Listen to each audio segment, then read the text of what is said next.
Act on it, listen and act on it, Garnacho, because when the greatest winger Manchester United has ever had, or even the Premier League has ever seen, speaks about what you've got to do in that position, you've got to act on it. Welcome to the United of Sport. Like, share, and subscribe. My name is Webb, and here again, all shaded up, but still ready and all geared up to give you what exactly is happening around Manchester United. Quite a number of things to talk about, I must be honest, because when is the last time you saw an interview with Ryan Giggs, the greatest winger Manchester United has had? In fact, I do remember in an interview I watched, Sir Alex Ferguson mentioned him among the best 5 players he ever managed. Listen, that's an honor. It's really revealing of how good that he was at his prime. A guy who played through generations at Manchester United consistently, bowling, started off as a winger, ended up in the middle of the park and as an interim coach or manager. Listen, this guy is a proper legend. I don't care about his off-field issues. We all have our weaknesses. He didn't kill nobody, but Ryan Giggs is always going to be respected by the club. But before I get into all this talk, I do remind you, first of all, I appreciate all of you, and I know you're not doing this for me, you're doing it for yourself, but I appreciate the fact that there are so many people out there who are interested in learning how they can spend their time on the internet beneficially. You earn from the time you spend on the internet. I appreciate the fact that so many of you from all over the world are very interested in this. You certainly have expressed that by calling in from all corners of the world. People from Nigeria, from Cameroon, from Ghana, from Sierra Leone, from name these countries. And listen, forget about these get-rich-quick schemes. I don't teach get-rich-quick schemes. In fact, I debunk those by showing you the honest, practical ways you can earn. And I appreciate the fact that so many of you are excited. You've got your eyes opened, and I've seen certain comments of few people really appreciating those who have learned. I do hope you continue learning every day, because listen, the internet is such a big opportunity for all of us to earn something that will grow into perhaps the base of our livelihood in years to come or months to come. So be sure to join me on 0784-750-280. If you're out of Uganda, it's $15, just $15 for that exclusive one-on-one time with me, teaching you the things I know. Well, let's get proper into the Man United talk now, because Ryan Giggs has spoken about Alejandro Garnacho, talking about, because guys, we all know, and I love the fact that these legends really look at football, and I love the fact that Ryan Giggs was speaking with positivity, spoke well about Ruben Amorim. You know where I stand with Ruben Amorim. I'm fully for Ruben Amorim. I back him up fully. I think he's the right manager. He has got the right charisma, the right character and personality, and indeed those are the exact words that Ryan Giggs said this guy should be given time. He loves him, he likes him, and he thinks he's certainly the right guy to steer the ship afloat again, because we are sinking. But for me, the key thing he spoke about, and guys, I'm sorry I'm putting on shades, it's because, like I told you, these days I work up too late. I'm teaching people early morning, late in the night. People from different countries are calling me. I have to stay up and teach them, because this is what I offered myself to do. So I sleep for fewer hours. I always want to sleep for my 6, 7, or 8 hours. But last night I slept at around 4 a.m. and by 7:30, 8 a.m. today, I had to be up to give you more, because there is a lot to talk about the beautiful game. So pardon me if I keep my shades on. I don't want you to see my red sleepy eyes, but listen to what I say. Let's go on. So Giggs has said that Alejandro Garnacho has got a very good attribute about his game, and probably that's why all managers are keeping him there. And that is the fact that he is probably one of the few active wingers, because he's mostly a winger, who always want to take on their opponent. When they get the ball, they don't play negative football like Anthony used to, or like Diogo Dalot does at times. He's confident enough to face you and come at you and want to take you on. Now, such footballers, such wingers or forwards really cause a lot of headache to defenders. They cause a lot of problems to defenders. Now, the only weakness, and we all see that in Garnacho's game, and we love it, that's the promise. that we have, the hope that we have that perhaps is a promising talent who will turn out to be good over time because he's only 20. The only thing that is lacking in his game now is that final deliver and the final decision. And we've been judging him a lot for a long time. Me, myself, guilty as charged, judging him for being selfish, calling him. And at times he has really been selfish, to be honest.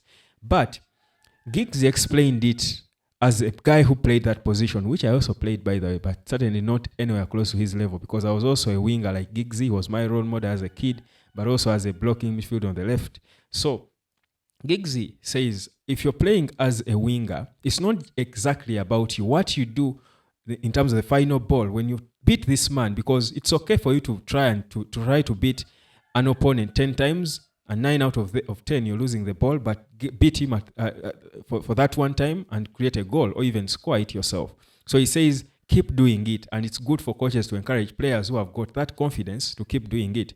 The thing is, when you beat this defender, what do you do with the ball after that? Now, that's where Garnacho needs to improve, and he also said the same, that whereas you've got to look at Garnacho and say maybe at times he has played the wrong pass, it's also not just about him. It's about the teammates and the coordination they have among them as the forwards, or in fact the entire team. Because Giggs gave an example and said, at times Garnacho doesn't know where the player he has got to give the ball, or Højlund is going to be, or the Bruno Fernandes who is coming and following the ball if he's playing as a 10 or a central midfielder is going to be, because there are no coordinated patterns that each player knows of their colleague. He gave an example of how Giggs knew, and he played through generations with different forwards and midfielders, but he said he knew very well that when he got to the byline, probably has beaten off his opponent and gets to the end of the goal, corner flag or the byline, he knew well where to put the ball, because he knows if I'm playing with Ruud van Nistelrooy, he's most likely going to be in the center of the goal, waiting for a tap in the mouth of the goal. If it's Eric Cantona, he's going to be on the back post. He loved the back post. So if you're playing with Cantona, chip the ball to the back post, he will be there. If you're playing with Ruud van Nistelrooy, play it, in the middle, the mouth of the goal, he will be there, close to the goal. That's where he wanted to be. If you're playing with Wayne Rooney, he's going to be perhaps on the near post, or probably also 50-50. If you're playing with Paul Scholes, you know that Paul Scholes is going to arrive late, so try to send it as far back as you can, because you're setting him up to take a shot on goal. So, and they kept doing that. They knew it. He knew that Andy Cole, I think, would run also to the near post to try and come and carry away a certain defend and create space for Dwight York, because they play together as two forwards. So those coordinations were there. So even you as the winger, when you beat your opponent and get to the byline probably with the ball, you don't even need to, because already you have this opponent to deal with, but already you're just looking for the opportunity to hit that ball where there will be someone, where either the back post, if you're playing with Cantona, or if it's Ruud van Nistelrooy in the mouth of the goal, you knew. But with Man United, he says, and of course the change of systems and coaches affects that, but also even in this Amorim system, he doesn't know where Højlund is going to be when he gets to the end, when he beats his opponent. At times, Højlund is going to make a run on the near post, and Garnacho is going to play the ball 50-50 behind at the penalty circle.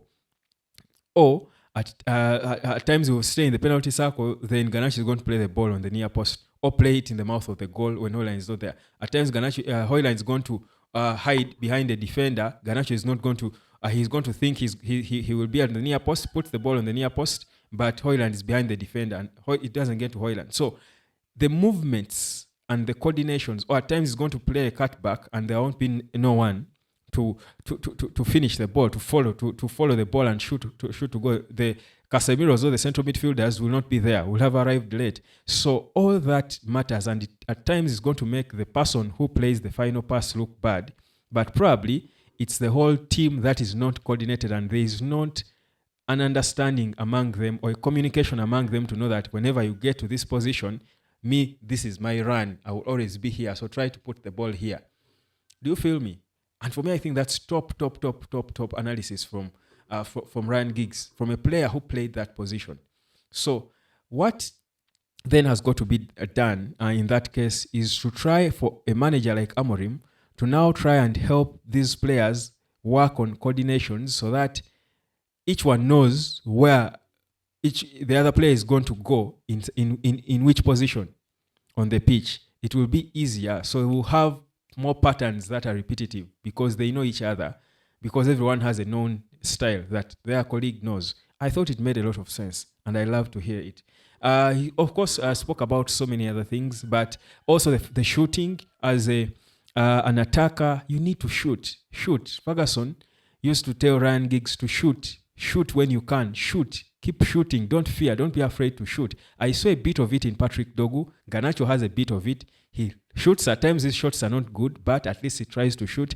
But now he can improve on the shooting, improve on the coordination, and of course the decision as well in itself has got to improve from Alejandro Garnacho when he gets there in the final third out towards the byline or wherever when he beats an opponent. I thought for me those were important things. But what that for me showed me is that there are a lot of positives about Garnacho, and I like the fact that he has changed and improved about many things. And I mean, I know that I'm the one person who keeps saying that if we are to sell anyone, it should be Garnacho. But I need you people to understand me that saying we should sell Garnacho if we have to sell is not because I think Garnacho is a poor footballer.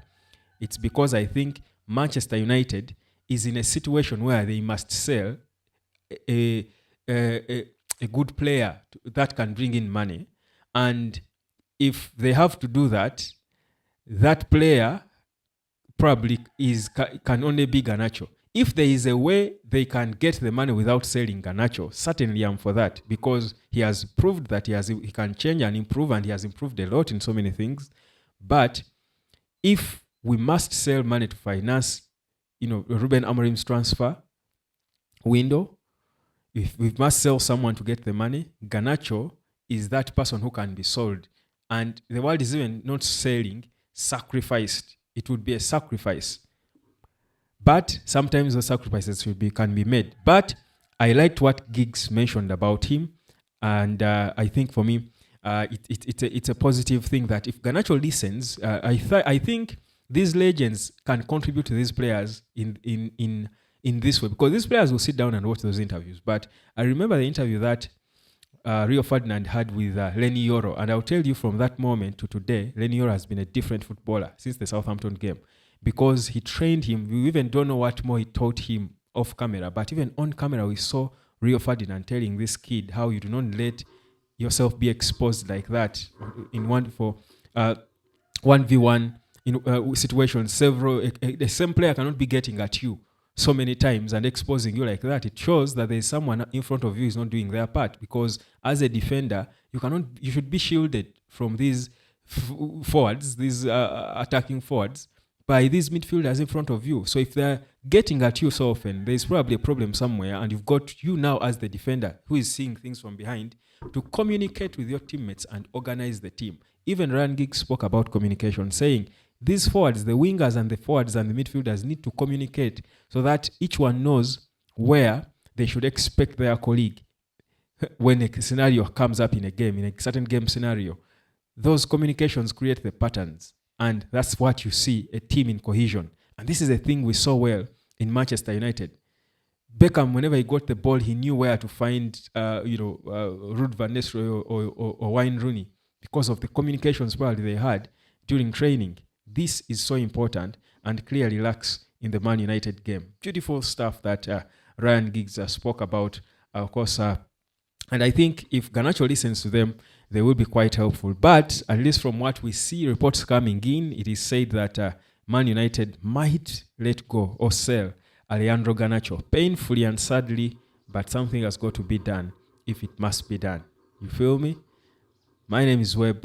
A lot that I can talk about, including breaking down for you Matheus Cunha's contract proposal that got him moved after listening to Ruben Amorim and Omar Berada and the Man United project, but also how much money they are planning to sell him and the adjustments that Ineos are planning to make when it comes to player wages. All this in trying to find solutions to ensure that Manchester United is back on their feet.